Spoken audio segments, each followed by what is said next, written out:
కందులకు బహిరంగ మార్కెట్లో రికార్డు ధర పలుకుతోంది. ఎప్పుడూ లేని విధంగా క్వింటా కందులు 10,000 రూపాయలకు పైగా ధర పలుకుతుండడం విశేషం. నారాయణపేట వ్యవసాయ మార్కెట్లో సోమవారం క్వింటాలకు 10,120 రూపాయలు, తాండూరులో 10,012 రూపాయలు ధర పలికింది. దేశవ్యాప్తంగా ఉత్పత్తి తగ్గిపోవడంతో రాబోయే రోజుల్లో కందుల కొరత ఏర్పడే ప్రమాదం ఉంది. ముందు జాగ్రత్తగా వ్యాపారులు అధిక ధర వెచ్చించి రైతుల నుంచి కందుల కొనుగోలుకు పోటీ పడుతున్నారు. కేంద్ర ప్రభుత్వం కూడా నిల్వలు పెంచేందుకు నాఫెడ్ సంస్థతో దేశవ్యాప్తంగా 10 లక్షల టన్నుల కందులు కొనాలని నిర్ణయించింది.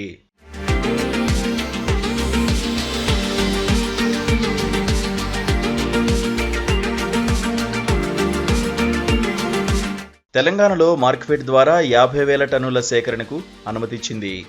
ఎప్పుడైనా నాఫెడ్, మార్క్ఫెడ్ మద్దతు ధరకు మాత్రమే పంట ఉత్పత్తుల్ని కొనుగోలు చేస్తాయి.